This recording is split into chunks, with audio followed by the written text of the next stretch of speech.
15 মিনিটের জন্য কত ঘন্টা আটকানো হতো। আর ওনারা কে? হরিদাস পাল, তাদের জন্য রাস্তা আটকানো হবে? এক বছরে এমনি দম বন্ধ হয়ে যাচ্ছে। যান বাংলাদেশে, পাকিস্তান চলে যান, এখানে নামাজ পড়ুন, কেউ বলবে না। এখানে চলবে না এইসব। সরকার পাল্টে গেছে, লোক পাল্টে যায়, জানে এগুলো বন্ধ করবো বলে, আর বন্ধ হবেই, জেনে রাখুন। আমি তো প্রথম কথা হরিদাস পাল কে সেটাই চিনি না।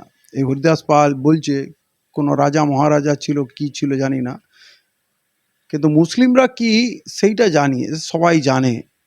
এবং এই ধরনের অশিক্ষিত অবুঝ লোকরা যা করছে, দেশের ভয়ঙ্কর ক্ষতি করছে। আপনারা ভোটে জিতেছেন, সরকারে এসেছেন, উন্নয়ন করুন, এবং হিন্দুদের দল বলছেন হিন্দুদের উপকার করুন, কিন্তু এই ধরনের কথা বলে দেশের কি লাভ হচ্ছে? এই নামাজ পড়তে গেলে পাকিস্তানে যান, এগুলো তো অবান্তর কথা না। আর চতুর্দিকে ভারতবর্ষের আশেপাশে কেন পুরো পৃথিবীর সবার সঙ্গে আমাদের বিজেপি সরকার, প্রধানমন্ত্রী ঝগড়া করে বসে আছে। ঝগড়া কেন, শত্রুতা করে বসে আছে। বন্ধু বলতে গিয়ে একটা ইসরায়েল, আর বস বা মালিক বলতে গেলে একটা আমেরিকা। এর বাইরে কার সঙ্গে কি সম্পর্ক আছে বলুন? কোনো সম্পর্ক নেই। সারা লোককে খেপিয়েছে। নতুন সুপার পাওয়ার ইরান আমেরিকাকে মেরে ভুর্তা করে দিল, সে ক্ষমা চেয়ে জরিমানা দিয়ে সাইন করে নাক্ষত করে চলে গেল। এর আগে আফগানিস্তান থেকেও পালিয়েছিল। সে হচ্ছে মোদির বন্ধু। কেমন বন্ধু? হেরো বন্ধু জোগাড় করেছ। ইসরায়েল, সে ভয় মরে যাচ্ছে। এরপর ওর আরও কপালে দুঃখ আছে, ওনার বন্ধু ট্রাম্প। যে রাশিয়া আমাকে সস্তায় তেল দেবে, গ্যাস দেবে, যে ইরান আমাকে সস্তায় তেল দেবে, গ্যাস দেবে এবং ধারে দেবে, আমি তার সঙ্গে না থেকে ইরান বরাবর আমাদের বন্ধু, এমনকি কাশ্মীর ইস্যুতেও পাকিস্তানকে সাপোর্ট না করে ইন্ডিয়াকে সাপোর্ট করেছে ইউনাইটেড নেশনে বরাবর। তারপরে আমার মোদি এই কাজ করছে।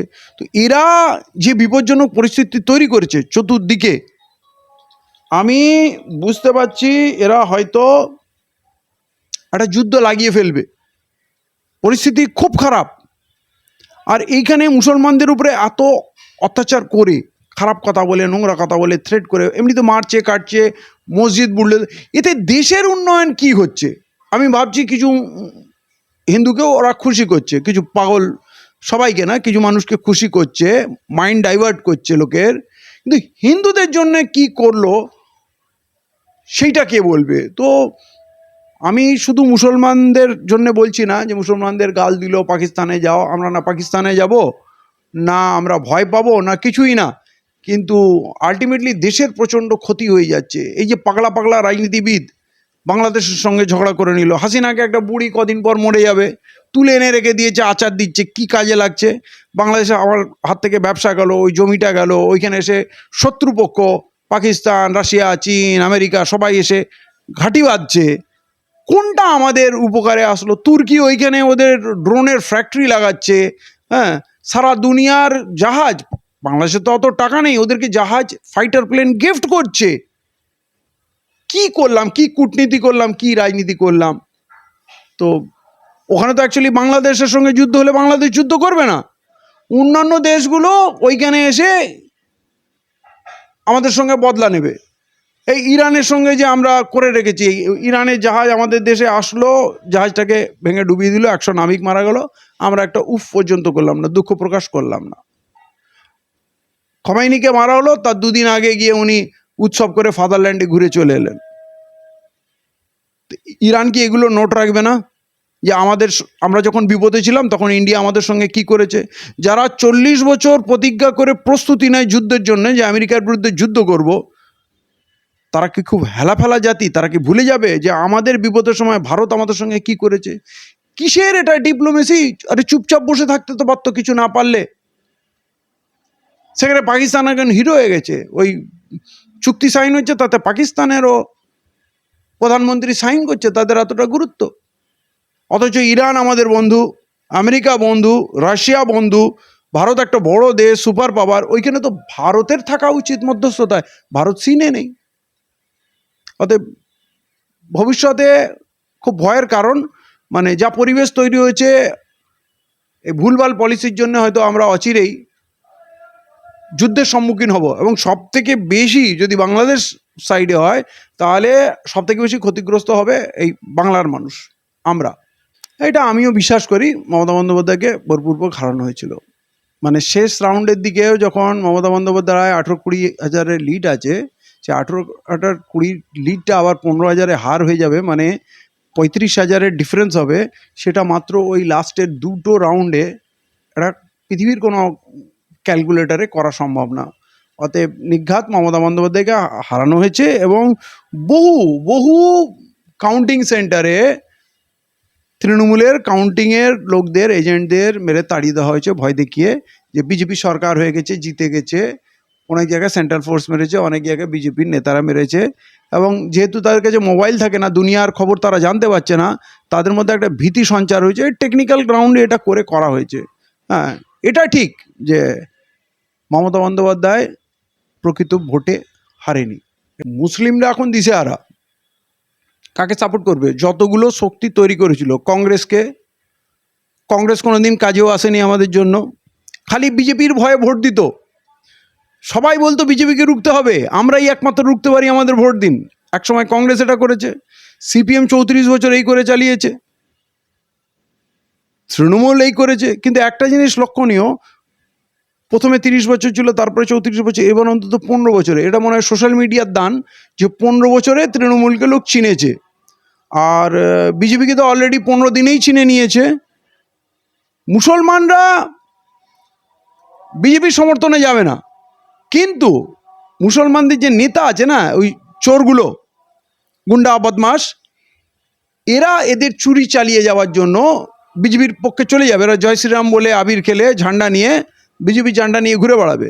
আপনি মুসলিম এলাকায় প্রচুর লোককে পাবেন, এই ফিরাদ হাকিমের মতো লোক, খলিলুর রহমান, আর ওদিকে যতগুলো আছে, আখরুজ্জামান, হ্যাঁ, আর ওই যে কংগ্রেস থেকে যেটা তৃণমূলে গেছিল, এখনো বিজে গেছে, হ্যাঁ, তাহের খান। অতএব এদের মতো লোক, যাদের একটু ফেস ভ্যালু আছে, যাদের মুখ দেখাতে হয়, তারা যদি বিজে যেতে পারে, তাহলে এলাকার গুন্ডা বদমাশ চোর ছাচড় এরা বিজেতে যাবে। কিন্তু সাধারণ মুসলমান বিজেপির দিকে যাবে না। এদের সব থেকে সংকট হচ্ছে মুসলমানদের এখন কোনো অপশান নেই, কারণ কংগ্রেসকে চিনেছে, কংগ্রেসে আর কিছু লোক ফিরবে, পুরো লোক ফিরবে না, কংগ্রেস তো শূন্য হয়ে গেছে। বামফ্রন্টে 34 বছর এখনও ক্ষত রয়েছে, কিছু লোক যাবে, পুরো লোক যাবে না। তৃণমূল দলটাই শেষ, দেওয়ার প্রশ্ন নেই। অতএব নতুন কোন দলকে মুসলমানরা গ্রহণ করবে, এটা এখন সময় বলবে। এই মুহূর্তে তো কোনো দল আমরা দেখতে পাচ্ছি না যে মুসলমানরা যে দলটা করতে পারে। হাস্যকর। আগে রাস্তাগুলো চলার মতো হোক, পরিষ্কার পরিচ্ছন্ন হোক, আগে সমস্ত স্পটে সুলজ কমপ্লেক্স, যেটা পয়সা দিয়ে হয় তা নয়, ফ্রি করুক। আপনি বলুন রাস্তায় পেচ্ছাপ করতে দেবে না। আমার অনেক ভিখারি আছে, গরিব মানুষ আছে, অসহায় মানুষ আছে, তার কাছে 5 টাকা নেই। আসলে সুলভ কমপ্লেক্সগুলো সরকার স্টাফ রাখা উচিত, মেনটেন করা উচিত, সেখানে মানুষ ফ্রি পরিষেবা নেবে। এগুলো কি ওরা করেছে? এই যে তারিখ দিচ্ছে, অমুক তারিখ থেকে থুতু ফেললে, হঠাৎ ধরুন একটা লোকের কাশি হলো, কফ হয়েছে, সর্দি হয়েছে, সে কফটা কোথায় ফেলবে? কিছু নিয়ম ঠিক আছে, যত্রতত্র যেখানে ইচ্ছা প্রস্রাব করবেন না, কিন্তু থুতু, কাশি হলে, শরীর খারাপ হলে তো লোকের বমিও হয়ে যেতে পারে। থুতু হলে যদি 100 টাকা হয়, তাহলে কেউ বমি করে ফেললে কত ডলার লাগবে বলেন তো? এই যে বেশি পাকামুগুলো না, এটা প্যারিসও না, এটা লন্ডন না, ওদের ভিতরে যে নোংরামুটা আছে সেইটা আগে ঠিক করুক। এই যে টাকা লেনদেন হচ্ছে, কোটি কোটি টাকা দিয়ে এমএলএ এমপি কেনা বেচা হচ্ছে, কালোবাজারি হচ্ছে, যারা উপর থেকে নিচে পর্যন্ত নোংরামুতে ভরে আছে, তাহলে অ্যাবস্টেন ফাইলের কি হবে? থুতু ফেললে যদি অপরাধ হয়, অ্যাবস্টেন ফাইলে যে কথা আসছে, যে কথা টার্ম বসে বসে বলে দিচ্ছে ইজ এ কিলার, সেগুলো কি হবে? থুতু ফেললে অপরাধ হলে, যারা অ্যাবস্টেন ফাইলে শিশু হত্যা করেছে, মানুষের মাংস খেয়েছে, বাচ্চাদের সঙ্গে যৌনক্রিয়া করেছে, তাদের কি হবে? তার ইনভেস্টিগেশন হবে না? পিএম কেয়ারের ফান্ডের অডিট হবে না? সামনে রিপোর্ট আসবে না? এই যে এত ব্রিজ ভেঙে গেল, তার বিচার হবে না? থুতু ফেললে বিচার হবে? এত ট্রেন অ্যাক্সিডেন্ট হলো, বিচার হবে না? রাম মন্দিরে 200 কোটি টাকা চুরি হয়ে গেল, ও তো ইডি ধরেছে চাপা দেওয়ার জন্য। তো কথা হচ্ছে যে এইগুলো অ্যাকচুয়ালি মানুষকে ভয় দেখানোর জন্য করা হচ্ছে, বাবা এরপর তো পেচ্ছাপ করা যাবে না। ধরুন শহরে নতুন লোক এসছে, কোথায় সুলভ কমপ্লেক্স আছে তাও জানে না, ছোট বাচ্চার পেচ্ছাপ পেয়েছে, আমরা তো যেখানে সেখানে বসিয়ে দিই। আমাদের দেশ কি অত উন্নত হয়েছে? এই যে রাতারাতি তারিখ দিচ্ছে, এই তারিখটা তো অন্নপূর্ণা যোজনার হওয়া উচিত ছিল আগে। এখন ডিসিপ্লিন করছে, মানুষ পরিশুদ্ধ জল পেয়েছে, এ হকার উচ্ছেদ করলো, তাদের ঘর দিয়েছে, গৃহহীন মানুষকে গৃহ দিয়েছে। এই যে মোদি বলেছিল 2022 तक सबको पक्का मकान मिलेगा, হয়ে গেছে। 100 स्मार्ट सिटी डिजिटल सिटी होगा, सबके अकाउंट में 15 लाख आएंगे, সব হয়ে গেছে। এখন থুতু ফেললে ফাইন হবে, প্লাস্টিক ফেললে আইন হবে, আর প্লাস্টিকের ফ্যাক্টরিগুলো খোলা থাকবে। আর চুল্লুগুলো বন্ধ কবে হবে? মুন্দ্রা পোর্ট থেকে যে হিরোইন আসছে, টন টন 3000 টন হিরোইন আসছে, তো তার ইনভেস্টিগেশন কি করে হবে? এই অলিতে গলিতে ব্রাউন সুগার হিরোইন বিক্রি হচ্ছে, অলিতে গলিতে সিসিটিভি ক্যামেরা লাগানো আছে, পুলিশ জানে কারা কারা কোথায় বিক্রি করছে। এটা কবে বন্ধ হবে? থুতু ফেললে অপরাধ হবে, বাকি সব অপরাধ কোনো ব্যাপার না, মানে পয়সা আসা চাই, পয়সা আসলে সব ঠিক আছে। থুতু ফেললেও যদি পয়সা ওর পকেটে যায় সরকারের, তো থুতু ফেলবে। হেলমেট কেস, হাবি জাবি কেসে তো পয়সা নিচ্ছে, এগুলো তো পয়সা নেওয়া ছাড়া আর কোনো ব্যাপার না।